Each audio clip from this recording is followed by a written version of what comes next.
In this video, I'm going to be talking about the sons of God that we find in Genesis chapter 6. Who are they and what did they do? There are two main views that provide an explanation. One is that the sons of God are righteous descendants of Seth, and another is that the sons of God are fallen angels. So first, I will present to you the sons of Seth idea, and then I will debunk it, because there's one scripture that maybe it doesn't really support it. It more contradicts the fallen angels, and I will clarify that. But then there's also so many illogical and contradictory things that the sons of Seth just doesn't make sense. And then I will tackle that one verse that doesn't prove sons of Seth and doesn't disprove the fallen angels. It just needs clarity, so I will clarify that. And then I will give you verse after verse after verse after verse and after verse that prove it is the fallen angels that we see as the sons of God in the beginning of Genesis chapter 6. So, I'm just coming out right now letting you know I believe it is the fallen angels that we see. And if you disagree, you have two choices. You can click off the video, or you can stick around and you might learn something. So please keep an open mind.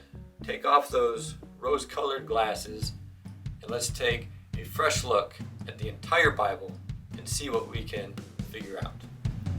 I may never march in the infantry, but my feet are firm with the gospel of peace and the sword of the Spirit at my right hand. I may never ride in the cavalry, but the belt of truth and the breastplate of righteousness are my defense and security. I may never shoot the artillery, but I will take up the shield of faith and extinguish the deceiving darts of the devil. And I may never fly over the enemy, but my mind is protected by the helmet of salvation. We are the Lord's army. Hi, thanks for watching the Godly Rebels channel. My name is JD, and thank you for watching this video about the sons of God in Genesis chapter 6. So I'd like to start off right now by reading the first 4 verses that we find in Genesis chapter 6.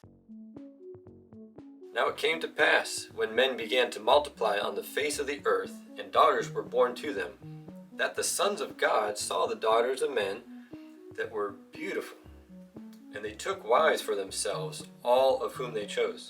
And the Lord said, My spirit shall not strive with man forever, for he is indeed flesh. Yet his days shall be 120 years. There were giants on the earth in those days, and also afterward, when the sons of God came into the daughters of men, and they bore children to them. Those were the mighty men who were of old, men of renown. So there you have it. The sons of God saw that the daughters of men were beautiful, and then they had offspring which came out to be giants, or Nephilim. I'd like you to know and just share that I'm using the Blue Letter Bible. It is an app you can download on your phone, and it gives you the Hebrew and the Greek translations in there, but interlinear, so you can see side by side, see the English version and then those direct words in Hebrew or Greek. So it's a very good tool. It also has the Strong's Concordance built right in there, so you can pick a word and see anywhere that it is in the Bible. Let's take flood for example. You click on the word flood and it will show you everywhere, every verse that is in the Bible. So I will allude to that a little bit later, but I just want to let you know that's where I am getting these translations. So we're going to look into the Hebrew translation of what sons of God is and daughters of men. Sons of God comes from the Hebrew Ben Elohim, and then the daughters of men comes from Bat Adam.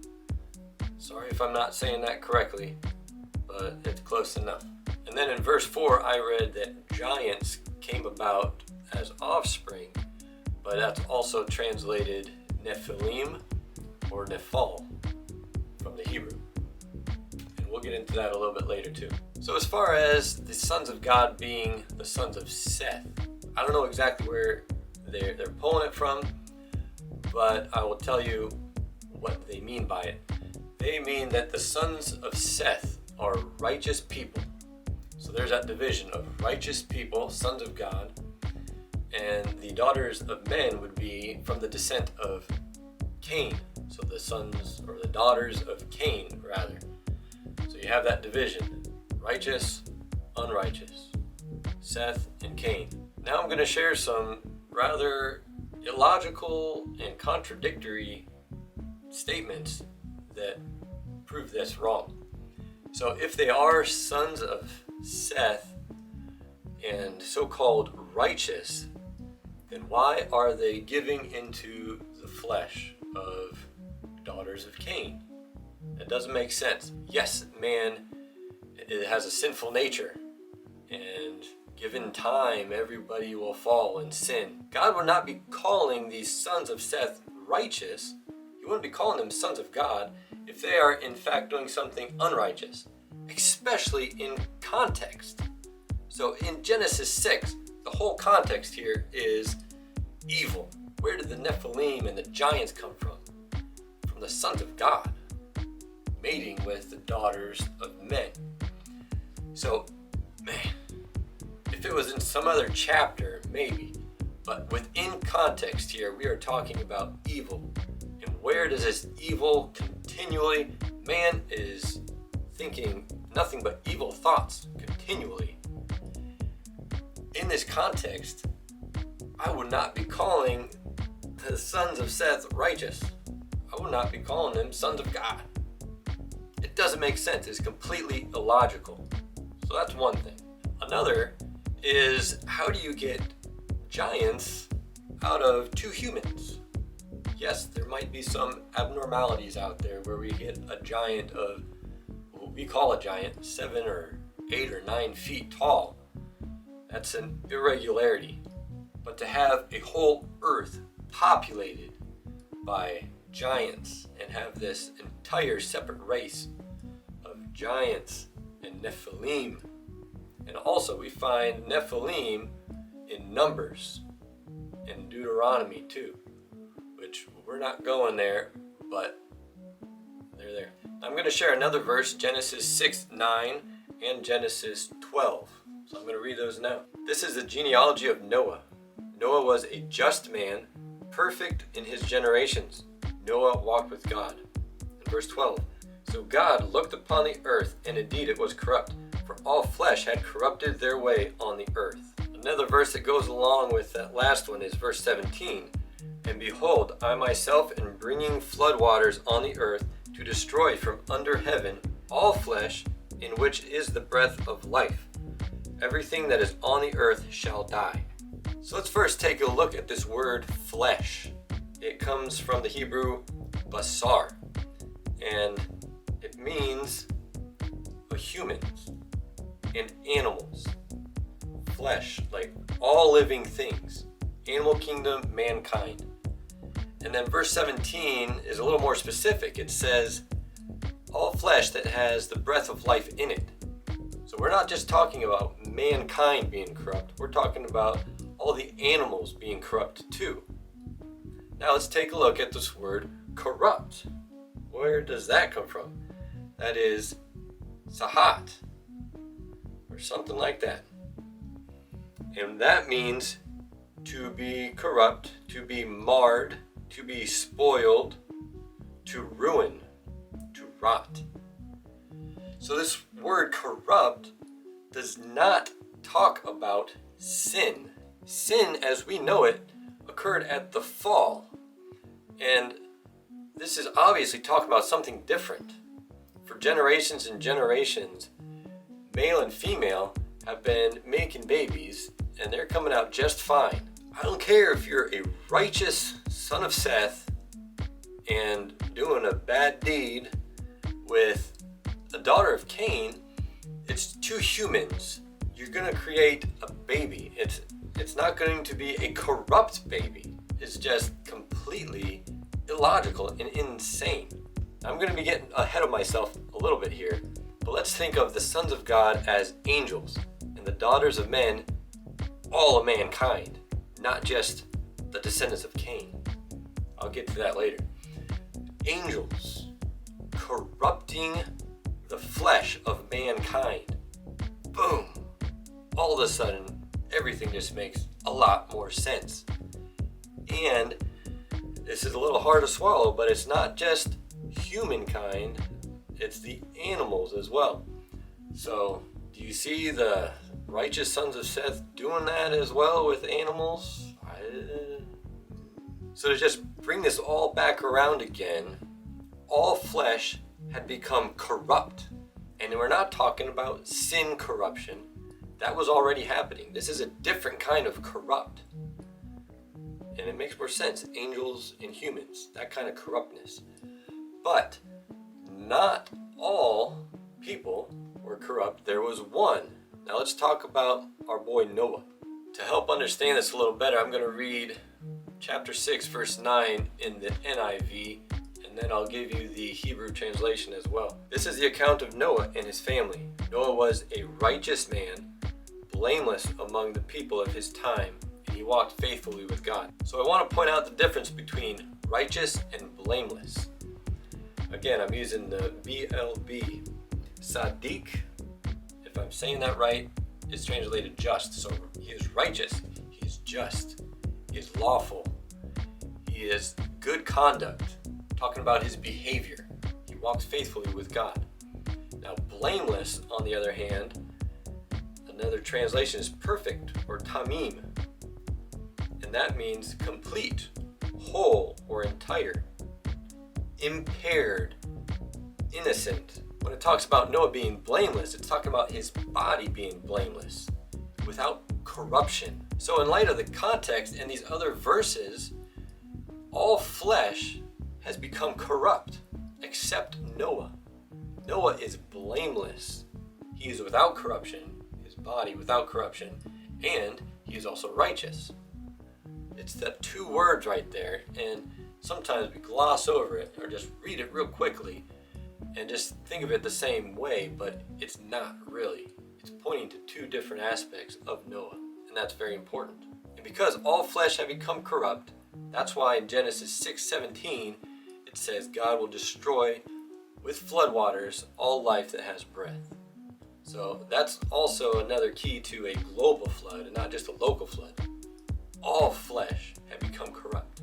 Now I want to bring something else to light here real quick. If it really was just the righteous descendants of Seth and the evil daughters and descendants of Cain who are creating this unholy matrimony, what about all the other people on the earth? What about all the other lineages out there? Some estimate as many as 17 billion people on the earth at this point. And I don't even know, even if it's half that, or even if it's just 1 billion, I know that a lot of them are not the descendants of Seth and the descendants of Cain. So what about everybody else? Why is there a need for a global flood if it was just these two lineages coming together? Why did God have to destroy all of mankind? How did all flesh become corrupt just from these two little lineages? Ask yourself that question. So again, in summation, sons of Seth doesn't work because they wouldn't be called righteous if they're doing bad things. The second was, how do you get giants from two humans?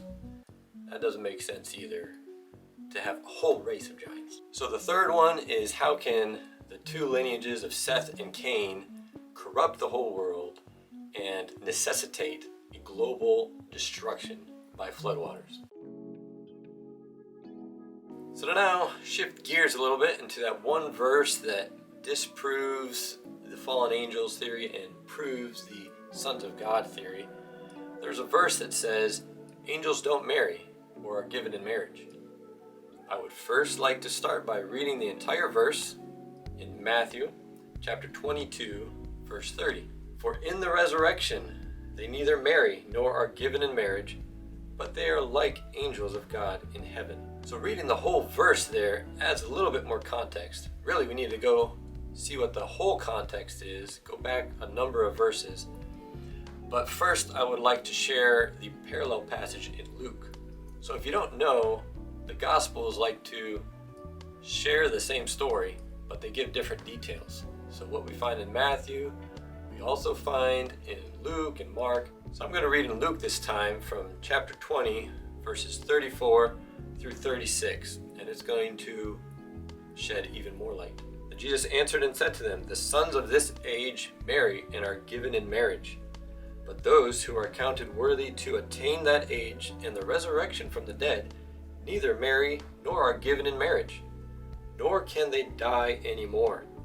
For they are equal to the angels and are sons of God, being sons of the resurrection." So here we find out that people like us, Christians, are called sons of God, but we are sons of God in the resurrection. Within the context there, you got to understand it. We are, in a sense, sons of God because we are adopted and we are born again from above. Yes, God doesn't see our past anymore. He sees us as we are. We are His sons. We are already in our new bodies in His eyes because He's outside of time. But that only happens at the resurrection, when the dead rise and they have their new bodies, and those who are alive and remain in the twinkling of an eye are changed. They get their new bodies and they become like the angels, like sons of God. I'll read it again. "For they do not die anymore, for they are equal to the angels and are sons of God, being sons of the resurrection." So like that verse in Matthew started out by saying, at the resurrection, we will neither be marrying or given in marriage, because we will be like the angels. In Luke, it's saying the exact same thing, but it also gives a little more detail there. He takes 3 verses to explain what Matthew did in 1. And directly tied to when it says we will be equal to the angels, it says we will not die.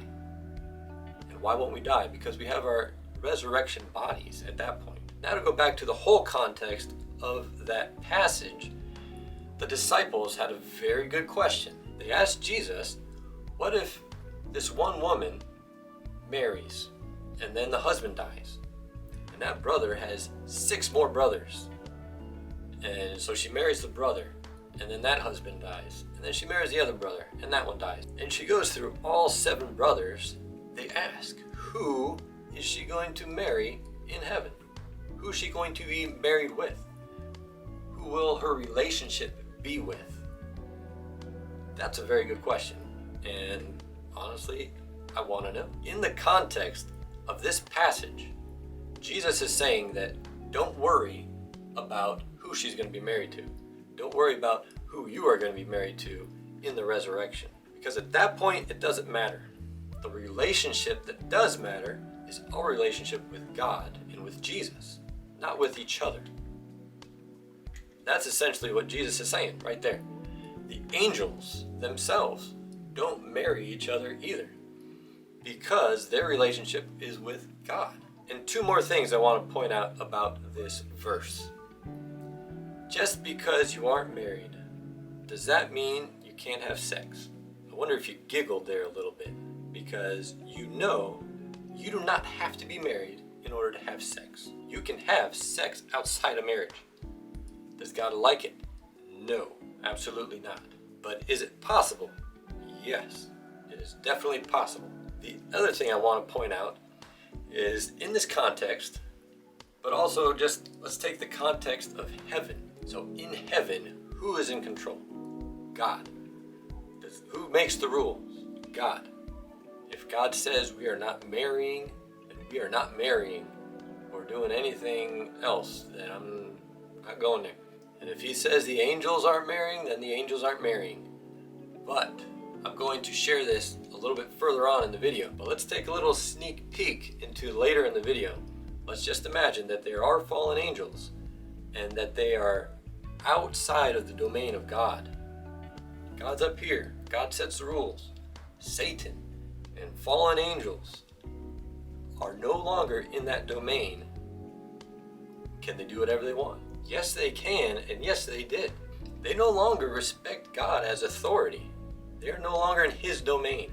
So why couldn't the fallen angels outside of the domain of God see that the daughters of men are beautiful and do what they will? Think about it. I'm going to share another verse, Genesis 3:15. And this is for the unbelievers, that they are fallen angels. If you believe that the sons of God are the descendants of Seth, you definitely hold a different view on Genesis 3:15 and how I'm going to present that. So this is for you. This is bonus. Genesis 3:15. And I will put enmity between you and the woman, between your seed and her seed. He shall bruise your head, and you shall bruise his heel. Now it says very clearly, the seed of the woman and the seed of Satan. The same exact word for seed. So you cannot tell me that the seed of the woman is literal offspring, children, from the descendant of the woman, right? And we know that that is Jesus, the Messiah. You cannot say that that seed, when it talks about the seed of the serpent or of Satan, that it is not a literal offspring seed. You better believe it's talking about some kind of DNA transfer. What that looks like exactly, I'm not sure. And that's not the point of this video. I just want to show you that angels have seed or DNA of some sort. I know that's pretty weird, but it's a good segue into the fallen angels being the sons of God. So again, just keep your mind open, and we are going to visit a number of different passages. So here we go. Now we're going to take the phrase sons of God that we found in Genesis 6 and see where else it appears in the Old Testament. And you're going to be surprised that it appears a handful of times. The first one is in Job 1, verse 6. Now there was a day when the sons of God came to present themselves before God, and Satan also came among them. And the Lord said to Satan, "From where do you come?" So Satan answered the Lord and said, "From going to and fro on the earth, and from walking back and forth on it." Then the Lord said to Satan, "Have you considered my servant Job, that there is none like him on the earth, a blameless and upright man who fears God and shuns evil?" So Satan comes before God, and where is God? God is in heaven. He is in his domain. He's sitting on his throne. And the sons of God come before him, and Satan also. So, if the sons of God are the descendants of Seth, because this is the same exact word, Ben Elohim, sons of God, the same phrase, why are we saying that the descendants of Seth come before God's throne? Because that would be pretty much impossible. They can't handle it. Men cannot stand before God in their flesh, especially sons of Seth who are unrighteous. It has to be angels coming before God, and Satan also. And I also want to point out again, did you catch it that Job is blameless and upright? That word blameless is tam, which comes from the same root as tamim that we found Noah. Noah is blameless. So again, that tamim has to do with his physical body without blame, but also upright. He's walking upright in conduct. So there's those two distinctions again. And then the very next chapter, the same thing happens again. The sons of God and Satan come before God and talk again about Job. And there's yet another passage in Job 38, the beginning. You can go ahead and read that on your own, but it's basically talking about that angels were there when God created the earth. During the 6 days of creation, the angels were there and they were rejoicing before the foundations. They watched as God formed the earth and hung up the stars and things like that. It talks about the sons of God, not angels. It says the sons of God, Ben Elohim. They were there at the foundations of the world. Now, for sure, you cannot say that the sons of God are the descendants of Seth, at least in this context. But then again, if you can't say it in this context, then what right do you have to say it in Genesis 6? Now, before going into the New Testament, where we find some other verses that explain what happened in Genesis 6, I want to share Daniel chapter 3. Now this is in Aramaic, but it still translates the same way as sons of God.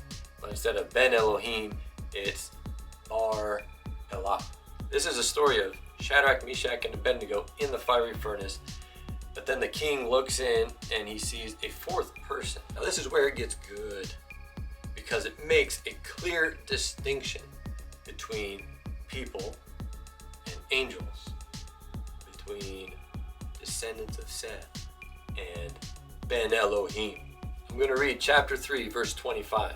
Look, he answered, I see 4 men loose walking in the midst of the fire, and they are not hurt.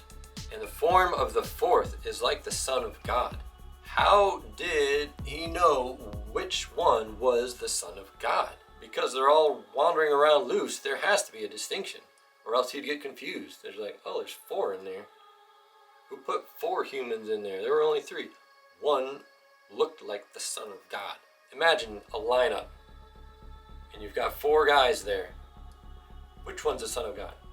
If they all look the same, if they are all descendants of man, like you consider to be a descendant of Seth, just a normal man, how did he know from the lineup which one looked like the Son of God? The Son of God in that passage, in the fire, had to look different. He had to be illuminating somehow, glowing, who knows what it is, but definitely looked different. Did not look like a man.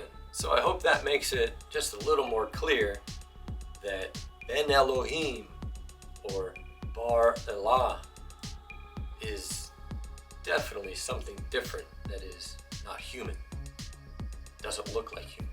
And still, before going into the New Testament, I just want to point out again that there were giants in the land. There were Nephilim that we see in Numbers. But if you think about it, where did these giants come from? Even after the flood. So back in Genesis 6, verse 4, it says there were Nephilim, or giants, on the land, as in the days of Noah, but also afterward. So there's that time, before and afterward. It says it very clearly that, yes, the flood wiped out everything on the earth at that time. But somehow, there was also Nephilim afterward. It's clear. The Bible says before and after. How did it happen afterward? Well, there were more angels that came down and created that race of giants again. And if you just understand Satan's plan, back in Genesis 3:15, he knows that the seed of the woman is going to crush his head. What's he going to try to do? He's going to try to corrupt the entire DNA of the entire planet if he can. And he almost did it right before the flood.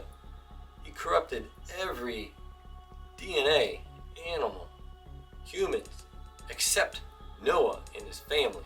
He got so close to winning. But God said, nope, I got something else up my sleeve. So what did Satan have to do again?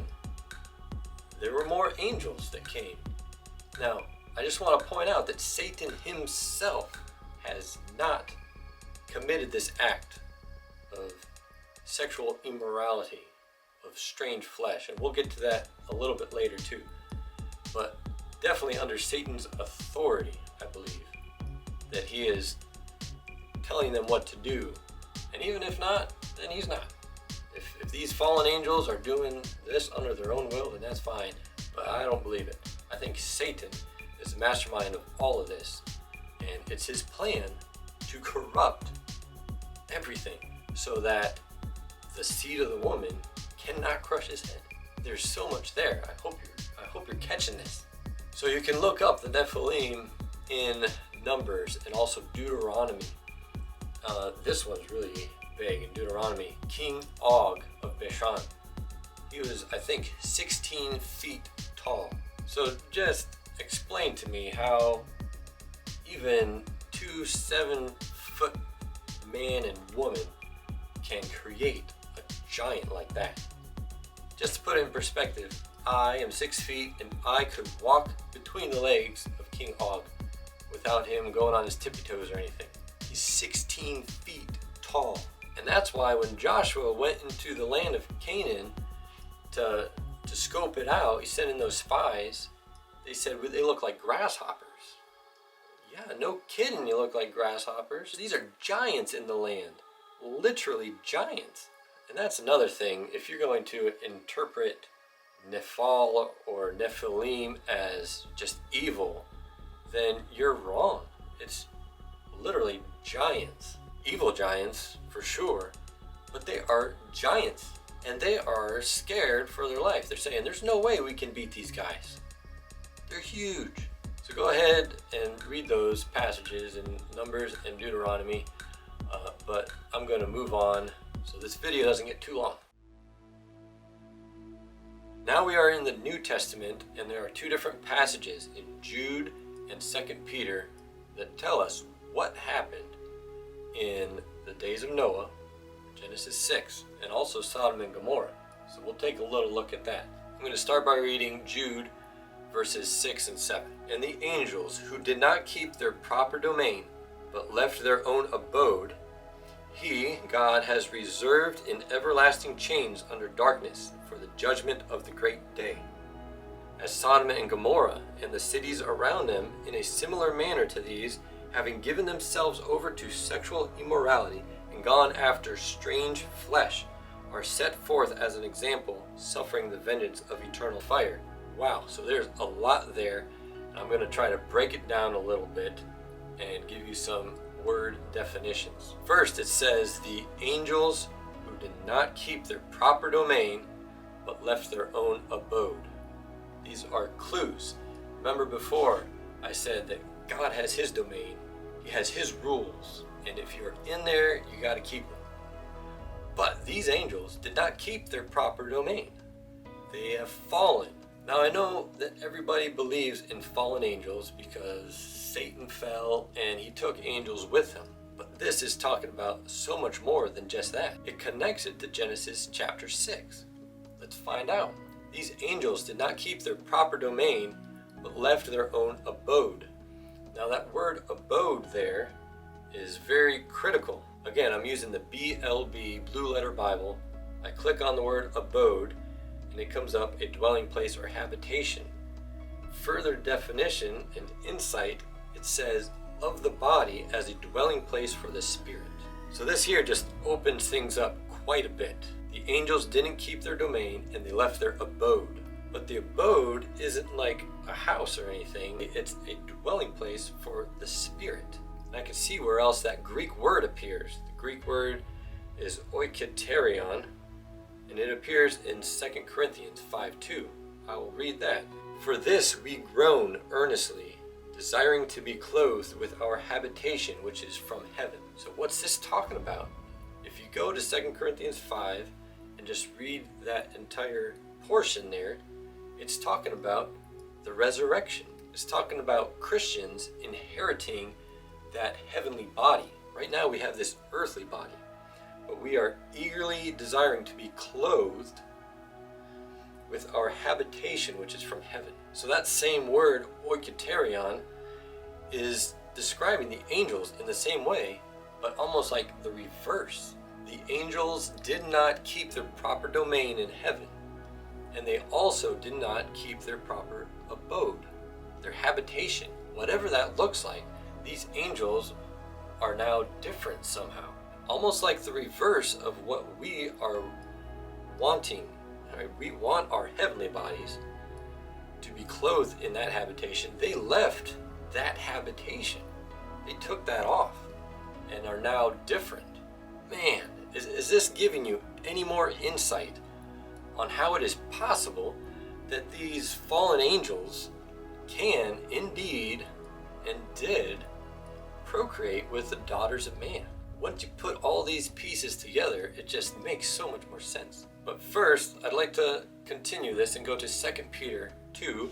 I'm going to read verses 4 through 6. For if God did not spare the angels who sinned, but cast them down to hell and delivered them into chains of darkness, to be reserved for judgment, and did not spare the ancient world, but saved Noah, one of 8 people, a preacher of righteousness, bringing in the flood on the world of the ungodly, and turned the cities of Sodom and Gomorrah into ashes, condemned them to destruction, making them an example to those who afterward would live ungodly. Wow. Again, this is just a lot of information. In verse 4, it says the exact same thing that it does in Jude. We have 3 descriptions of these angels. 1, they are cast down to hell. They did not keep their proper domain. 2, they're delivered to chains of darkness for a long time, to be reserved for judgment, which is the 3rd one. So I think it's very clear that these are talking about the same thing, the same angels, the same examples. Now let's dissect verse 5 a little bit more. God did not spare the ancient world, but saved Noah. The angels sinned during the time of Noah, right? As in the days of Noah, we already talked about. God did not spare that world, but saved Noah. And then in verse 6, it talks about the cities of Sodom and Gomorrah, also as an example. Now that we have those 2 examples of the flood and Sodom and Gomorrah, I'm going to talk about the Sodom and Gomorrah. The example that we're going to use here is found in Genesis 19. And I encourage you, go back and look at that, or pause the video, read that chapter, and then come back. But I'll give you the basics. Genesis 19 is when 2 angels come to Lot to tell him about God destroying Sodom and Gomorrah. And the angels are telling him to get out. But these angels walk through the gate of the city. That's where Lot picks him up, takes him to his house. But the men of that city saw those 2 angels and surrounded Lot's house. So that had to be a bunch of people. And they knocked on Lot's door and said, "Give us those 2 angels so we can have sex with them." Pretty weird and uncomfortable, but go look it up. That's exactly what it's saying. Now, a lot of people see this as just a homosexual type act. It's the men of the city who are going after the men angels. Men and men would be homosexual, same sex. In Jude, it talked about the people of Sodom and Gomorrah going after strange flesh. Now, I want to look at those words again in the Greek and figure out exactly what that means. The word flesh there is pretty much just flesh, like a body. But the word strange is heteros. Now, like I said before, these men are seeking the angel men. That would be homosexual, but this is hetero. Strange flesh. Hetero, as we all know, is one man, one woman going after a different sex. The male gender and the female gender. Hetero. It's different. That's what this strange word, the root is in Greek, hetero.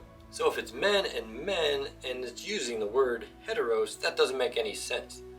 But if we say that they're angels and that the men are going after this strange flesh that is different, then it makes complete sense. It gives the definition not of the same nature. So even if we go back to Genesis 6, where fallen angels not only do it with the daughters of men, but they do it with animals, that is also what it's talking about.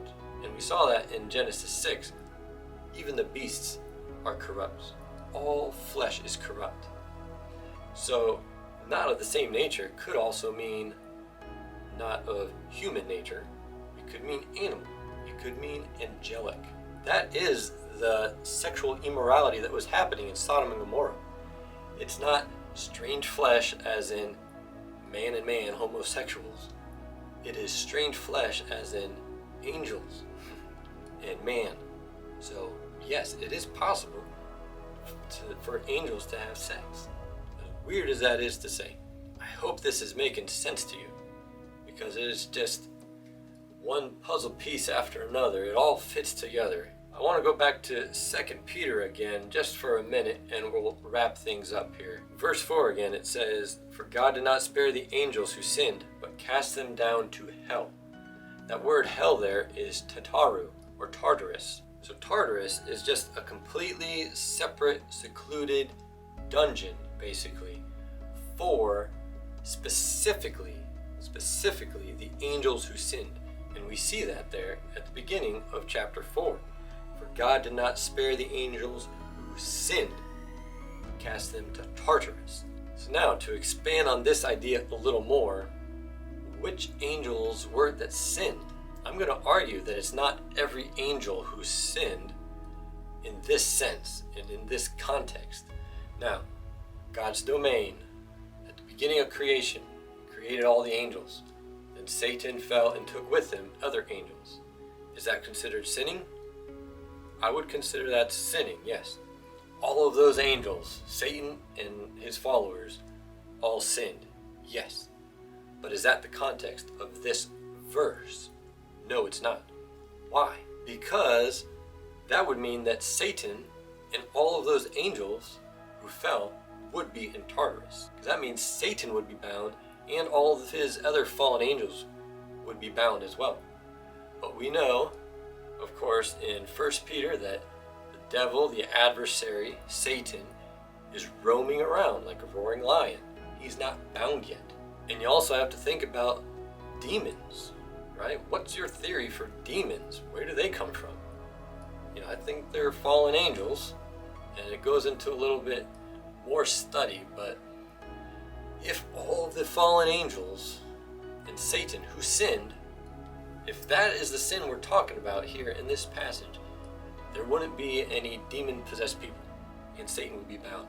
So it has to be a different sin, and it's obvious that it is a different sin because it goes on and says, verse 5 and 6, the angels who sinned were the ones who committed those sexual acts. Because in the context of all of these verses that I've presented to you, with Jude, 2 Peter, and Genesis 6, they all point to angels having sinned sexually. And it is those specific angels who are reserved for judgment later. They are in chains right now.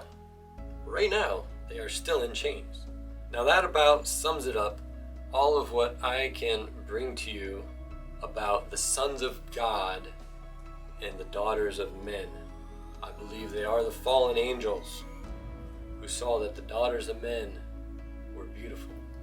And then from that weird and strange union came the giants. I really hope that putting all these verses together, Old Testament and New Testament, really makes sense to you. And that in the grand scheme of things, going back to Genesis 3:15, Satan's plan is to corrupt mankind.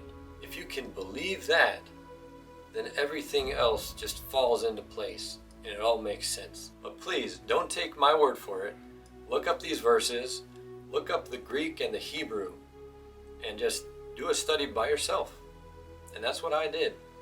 I looked at other studies on both views, and I went with the one that makes more sense because I studied it myself. I went deeper into the word studies, and in my eyes, fallen angels just makes so much more sense.